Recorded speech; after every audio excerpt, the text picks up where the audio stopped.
స్వాతంత్రం వచ్చిన తర్వాత పార్లమెంటుని క్లోజ్ చేయడం చూసాం, కానీ పార్లమెంటు జరుగుతుండగానే దాదాపుగా 150 పైన సజీవంగా ఉన్న పార్లమెంట్లో లైవ్లీ ఉన్నటువంటి ఎంపీలు తీసేశారు. పార్లమెంట్ రద్దు చాలా జరిగాయి. ఇక్కడ మాట ఇందిరాగాంధీ గారు పార్లమెంట్ రద్దు చేసి, అది లేదు. పార్లమెంట్ జరుగుతున్నప్పుడు ఇంతమంది దాదాపు 150 మంది దాకా వాళ్ళని బయట పంపించడానికి అర్థం దేనికి పంపించారు? వాళ్ళు ఏం తప్పు చేశారు? అడిగింది ఒకటే, పార్లమెంటు భారతదేశం మొత్తం మీద పెద్ద రక్షణ కావచ్చు. పార్లమెంట్ అనేది జరిగితే దేశం మొత్తం కొలాప్స్ అయిపోతుంది. అందులో పార్లమెంట్ జరుగుతున్నప్పుడు ప్రైమ్ మినిస్టర్ ఉంటాడు, హోమ్ మినిస్టర్ ఉంటాడు, మంత్రివర్గం ఉంటుంది, అన్ని రాజకీయ పార్టీకి సంబంధించిన ఎంపీస్ ఉంటారు. అతను ఒక బాంబు వేస్తే సరిపోయింది, కానీ నిజమైన బాంబు వేసి ఉంటే కూడా హోమ్ మినిస్టర్ సరిపోయేవాడు కదా, ప్రైమ్ మినిస్టర్ పోయేవాడు కదా, దేశ సంక్షోభం పొందలేదు కదా. దీనికి ఎవరు కారణం? మేము పోవాలంటే కూడా ఒక పార్లమెంట్ సభ్యులు పాస్ ఇస్తే 3 చోట్ల తనిఖీలు చేస్తారు. అట్లా 3 చోట్ల తనిఖీ చేసేటువంటి వాళ్ళు ఉంటే ఒక బాంబు పెట్టుకొని పోతుంటే అతను వాళ్ళు అలా చేయడం ఏంటి? దానికి పాస్ ఎవరు ఇచ్చారు? బీజేపీ ఎంపీ ఇచ్చారు. అది పొరపాటు బీజేపీ కాకుండా ఏ ఎంఐఎంఓడో లేకపోతే కమ్యూనిస్ట్ ఇచ్చుంటే అప్పుడు అంతర్జాతీయ స్థాయిలో అన్ఫామ్ చేసి ఉండేవాడు. కానీ బీజేపీ ఇచ్చాడు కాబట్టి దొంగ తెలుగుంటుంది ఆగిపోయారు. అంటే ఎంత నాన్ సీరియస్ అంటే, ఇంత భద్రతా వలయాన్ని ఛేదించుకొని ఇద్దరు పోయి పొగబాబులు ఏంటంటే దానికి మొట్టమొదటి ముద్ద ఎవరు?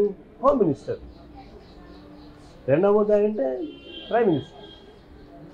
ఇది ఢిల్లీ గవర్నమెంట్ అనేది కదా అలా పోలీసు భద్రత సెంటర్లో ఉంది కదా. కాబట్టి పార్లమెంటునే కాపాడలేనటువంటి అసమర్థులు భారతదేశం ఏం కాపాడుతారని చెప్పేసి నేను చర్చ. కానీ నా ఉద్దేశం ఉద్దేశపూర్వకంగా జరిగింది. ఉద్దేశపూర్వకంగానే ప్రతి ఎన్నికలు వచ్చినప్పుడంతా ఒక అవాంతం సృష్టిస్తారు, వాళ్ళే కల్పిస్తారు, ఒక టెన్షన్ క్రియేట్ చేస్తారు. ఒకసారి పాకిస్తాన్తో తగ్గు పెడతారు, ఒకసారి చైనాతో తగ్గు పెడతారు, రకరకాలుగా పెడతా ఉంటారు. ఇప్పుడు పార్లమెంటు మీద పెట్టడం ద్వారా చూసినావా, దేశానికి ఇంకా భద్రతగా ఉండాలి, స్ట్రాంగ్గా ఉండాలి. కాబట్టి ఈ వామపక్ష తీవ్రవాదాన్ని నాశనం చేయాలి అన్ని మొదలు పెడతారు. అంటే రేపు రాబోయే ఎన్నికల్లో లబ్ధి పొందడానికి తీసుకునేట్టు ఒక నాటకీయ పరిస్థితి పెడతారు. నాటకీయం కాపాడకపోతే ఎంత సీరియస్గా ఉండాలా? ప్రైమ్ మినిస్టర్ వచ్చి చెప్పాలి కదా పార్లమెంట్లో, బయట వాగడం కాదు. పార్లమెంట్ లోపల వచ్చి ఇది జరిగింది చెప్పాలి కదా. హోమ్ మినిస్టర్ చెప్పాడా?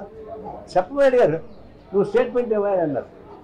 పలానా స్టేట్మెంట్ ఇవ్వని అన్నదా, నువ్వు స్టేట్మెంట్ ఇవ్వని అన్నారు, ఇవ్వలే, బాయ్కట్ చేశారు, అందరూ సస్పెండ్ చేశారు. హైకట్ చేయరా, అందరు క్వశ్చన్ అడిగితే సస్పెండ్ చేశారు. ఆ సస్పెన్షన్ చివరికి 150 మంది పైదానికి పోయింది. అంటే అపోజిషన్ లేకుండా పార్లమెంట్ నడిపించడం, స్వాతంత్రం సార్ ఇంతమంది బైక్ పనిష్మెంట్ ఇవ్వడం ఫస్ట్ టైం. అందులో పార్లమెంట్ మీద గౌరవం ఉంటుంది, గౌరవం ఉండే అవకాశం లేదు. ఇవన్నీ రాబోయే ఎన్నికల్లో చేసిన జిమ్మిక్కులో భాగంగానే ఇది ఒక ప్రమాదకరమైన గేమ్ ఆడారు.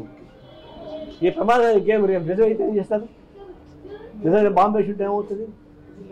సీరియస్గా చూస్తాం. అందుకనే అన్ని రాజకీయ పార్టీ కలిసి కూడా ఈ ప్రభుత్వం ఒక క్షణం కూడా ఉండడానికి లేదు. పార్లమెంట్లో జరిగినట్టు అల్లరి బయట, పార్లమెంట్ లోపల ప్రతిపక్షాలు మాట్లాడలేరు, బయట ఆందోళన చేయలేరు.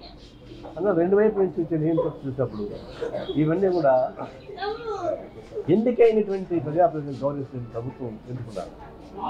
అందుకని ఇది ఇండియా కూటమి ద్వారా ఈ కేంద్ర ప్రభుత్వాన్ని, బీజేపీ ప్రభుత్వాన్ని ఓడించడానికి కృతనిశ్చయితో ఉన్నామని చెప్పి చెప్తా ఉన్నాను. నిన్న మీటింగ్ అది జరిగింది, బాగా సక్సెస్ అయింది, దేశవ్యాప్తంగా జరిగింది, అన్ని జిల్లాలలో రాష్ట్రాల్లో జరిగినాయి, ఇంకా కొనసాగుతుంది. ఇప్పుడు 22వ తారీఖున అయోధ్య రామాయణం ప్రారంభించబోతున్నారు. ప్రాక్టికల్గా అందరినీ పిలుస్తారు, అన్ని రాజకీయ పార్టీలు. దేవుడు భక్తి మమ్మల్ని పిలిచారు, సోనియా గాంధీని పిలిచారు, ఇవాళ రాజకీయ ఎత్తుకలు అయితే వాళ్ళు పిలిచారు. మరి పోతాడని వాళ్ళు ఇష్టం. మేమైతే దానికి ఆసక్తి లేదు. అయితే ఏం చెప్పేది ఏంటంటే, ఏ బాబ్రీ మసీదు ఇష్యూ అయితే ఎల్కే అద్వానీ దానికి ఆద్యుడు. ఎల్కే అద్వానీ రథయాత్ర చేయడం ద్వారా దేశం మొత్తం మీద తిరిగి బాబ్రీ మసీదు కోలుకోవడానికి ఆయన ప్రథమ ముద్దాయి. ఇంక రెండో ముద్దాయి అంటే మనోహర్ చేసి మళ్ళా చూడు ఉమా భారతి ఇదంతా ఆయన ఆద్యుడైతే ఇప్పుడు రామాలయం ప్రారంభోత్సవానికి ఎల్కే అద్వాని రాకూడదు, మురళీమోహన్ చేసి రాకూడదు అంటే ఇంతగా ద్రోహం కొట్టుకుంటుంది. అదేమంటే ఆరోగ్యం బాగలేకుండా, ఆరోగ్యం బాగలేకపోతే అంబులెన్స్ చూసుకోండి, వీల్ చైర్లు చూసుకోండి, ఆయన రాకుండా ఉండే ప్రసక్తే ఉంది. అంటే దీనికి ఎవరైతే ఆద్యుడో వాళ్ళని కూడా 3 నామలు పెట్టి, అంటే ఎల్కే అద్వాని లాంటి 3 నామలు పెట్టి దూరంగా పెట్టాలి. ఆయన వస్తే మళ్ళీ ఫేమ్ అవుతుంది. కంపేర్ చేస్తారు, ఎల్కే అద్వానికి మోడీకి మధ్య పోలుస్తారు. పోల్చినప్పుడు ఎల్కే అద్వాని చాలా గొప్పవాడు, ఇతను చాలా పనికివాడు అని చెప్తారు. ఆయనకి ఇష్టం లేదు. అది ఉద్దేశపూర్వకంగా ఎల్కే అద్వాని లాంటి వాళ్ళని పక్కన పెట్టారు. ఇప్పుడు ఏమంటున్నారు వాళ్ళు, అంతమంది ఎల్కే అద్వానిని మీరు అవమానపరిచి బయట పెట్టిన వాళ్ళు ఉపరాష్ట్రపతి ఏదో మిమిక్రీ చేశారట. ఏ మిమిక్రీ చేశారు? మిమిక్రీ అంటే అది కళ, కళల్లో మిమిక్రీ ఒక భాగం, దానికి ప్రైజులు వస్తుంటాయి. మీకు తెలుసు తెలియదు, మిమిక్రీ ఒక కళ చేసి ఉంటుంది. కానీ ఆయన్ని మిమిక్రీ చేసి చెప్పి బాధపడి ఆయన పోయి కంట్రోల్ చేసి ఆ తర్వాత పార్లమెంట్ సభ్యుల్ని అవమానపరచడం ప్రయత్నిస్తారు. మీకంత మర్యాద ఉపాధ్యక్ష పని ఉంటే మరి ఎల్కేతో ఎందుకు లేదు? మీకు ఆద్యులైతే ఇవన్నీ కూడా కేవలం జిమ్మిష్ట పరిగణన కాదు. దీన్ని మేము తీవ్రంగా ఖండిస్తున్నాం. రేపు రాబోయే రోజుల్లో దేశంలో రాష్ట్రంలో జరిగే పరిణామాల పైన తీవ్రంగా చర్చించే అవకాశం ఉంది. మేము కూడా ఈ ఫిబ్రవరి 2, 3, 4 తారీఖులలో హైదరాబాద్లోనే జాతీయ సమితి సమావేశం జరగబోతుంది. ఫిబ్రవరి 2, 3, 4 దానిలో జాతీయ స్థాయిలో జరిగేటువంటి ఎన్నికలపైన, రాష్ట్రాలు జరిగేటువంటి ఎన్నికలపైన కూడా సమీక్ష చేయబోతుంది. రాష్ట్రాలలో ఇండియా కూటమి దానికి అనుబంధంగా ఉండే పద్ధతుల్లో ఎత్తుగడ ప్రయత్నం చేస్తున్నాం. తెలంగాణలో సక్సెస్ అయినాం. ఇంకా పార్లమెంట్ రాబోతుంది. ఆంధ్రాలో మళ్ళా అసెంబ్లీ వస్తుంది, పార్లమెంట్ 2 వస్తాయి. అది కూడా మన పాత్ర ఉండాల్సింది. అయితే ఆంధ్రాలో ఇంకా రాజకీయాలు అనిశ్చితంగా ఉన్నాయి. ఒకవైపు బీజేపీ హోమ్ మినిస్టర్ సైన్ చూస్తారు అందరూ. ముఖ్యమంత్రిగా జగన్మోహన్ రెడ్డి హోమ్ మినిస్టర్ పని చూస్తాడు, చంద్రబాబు నాయుడు హోమ్ మినిస్టర్ పని చూస్తాడు, పవన్ కళ్యాణ్ హోమ్ మినిస్టర్ పక్కన చూస్తాడు. అంటే వీళ్ళంతా బీజేపీ చూసి భయపడిపోతున్నారు. రాజకీయాల్లో భయం ఉండాల్సిన వల్ల ఈ రాజకీయ చర్చలు చూసి ఎందుకు చర్చ భయపడుతున్నారు? మోడీకి వ్యతిరేకిస్తే మన జైల్లో పెడతాడేమని జగన్, మోడీని వ్యతిరేకిస్తే పోల్ మేనేజ్మెంట్ చెడగొట్టాడని చంద్రబాబు నాయుడు. వీళ్ళిద్దరి మధ్య రాజీ బ్యాలెన్స్ చేసేది పవన్ కళ్యాణ్. అందువల్ల ఒకవైపు ఆంధ్ర రాష్ట్రంలో రాజకీయ పరిస్థితి మారుతూ ఉన్నా కూడా ముగ్గురు ఈ ప్రతిపక్షాలు అధికార పక్షాల వాళ్ళు మొత్తం కన్ఫ్యూజ్ చేస్తారు. కన్ఫ్యూజ్ అయితే ఎవరికి నష్టం వస్తుందో మనం ఊహించుకోవాలి. మేము మాత్రం క్లియర్ తెలుసుకుంటాం. ఇండియా కూటమికి ఎవరైతే అనుకూలంగా ఉంటారో వాళ్ళతోనే మా రాజకీయ సౌలభ్యం ఉంటుంది. ఇండియా కూటమికి అనుకూలంగా ఉండే వాళ్ళతో ఉంటాం. బీజేపీతో ప్రత్యక్షంగా కానీ పరోక్షంగా కానీ సంబంధం ఉంటే వాళ్ళతో మేము రాజకీయ సంబంధం పెట్టుకుంటాం. మాకు సీట్లు వచ్చి అలాగే వాళ్ళకి అవసరం లేదు. ఎందుకంటే బీజేపీ వల్ల తెలుగు రాష్ట్రాలు చెడిపోయినాయి. 2 తెలుగు రాష్ట్రాల్లో బీజేపీ రాష్ట్రం తీసుకునేసింది. రాష్ట్రం విభజన తర్వాత విభజన చట్టం అమలు చేయలేదు, ప్రత్యేక హోదా లేకుండా పోయింది, స్టీల్ ప్లాంట్స్ లేకుండా పోయినాయి, బ్యాక్వర్డ్ జిల్లాలకి గ్రాంట్స్ పోయినాయి, ఉన్న పబ్లిక్ సెక్టర్ అమ్మేస్తారు విశాఖపట్నం. అట్లా తెలంగాణ అట్లా జరిగింది. తెలుగు రాష్ట్రాలకి అన్యాయం చేసి ఎవరైనా ఉంటే అది బీజేపీ వాళ్ళే. కాబట్టి బీజేపీ మాట తీవ్ర ఓట్లేరు. ఒక బీజేపీతో సావాసం చేస్తే వాళ్ళు కూడా ఓట్లేరు. దాన్ని గుర్తుంచుకోవాలి. ఇప్పుడు ఉంది ఆడ సెక్యులర్ పార్టీ వల్ల వస్తుంది. ఇప్పుడు కాంగ్రెస్ పార్టీ కూడా మళ్ళీ యాక్టివ్ అవుతుంది. దానికి కారణం ఉంది. ఆడ కర్ణాటకలో కాంగ్రెస్ పార్టీ వచ్చింది, తర్వాత తెలంగాణలో కాంగ్రెస్ పార్టీ వచ్చింది, తమిళనాడులో కాంగ్రెస్ పార్టీ గ్రూప్ డిఎంకే ఉంది.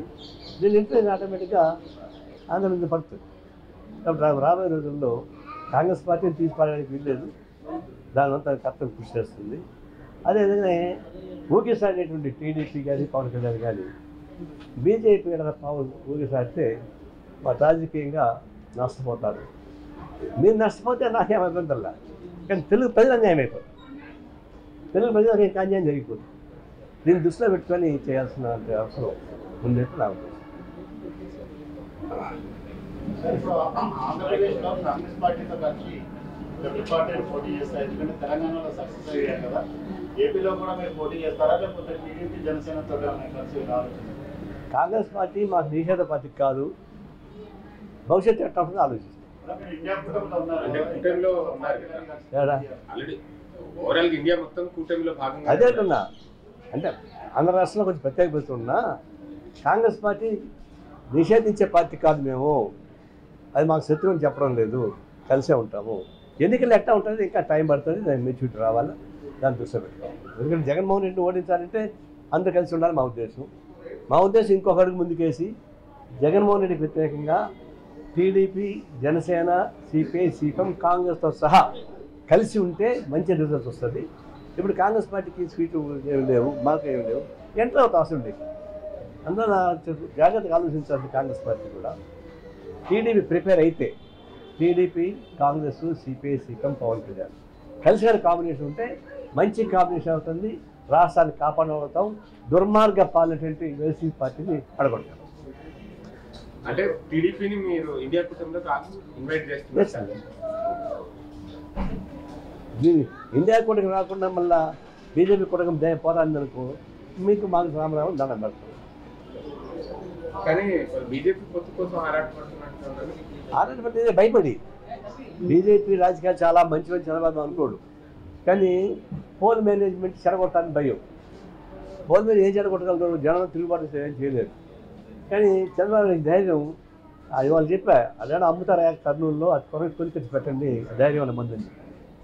ధైర్యం వస్తే అన్నీ వస్తాయి, ధైర్యం లేకపోతే ఏమి రాదు. మన చేయగలిగింది రాజకీయాలు తెగింపు ఉండాలి తప్ప భయపడి నెంగి ఉంటే ఇంకా వంగబడి గుర్తారు. దాన్ని గుర్తుంచుకోవాలి.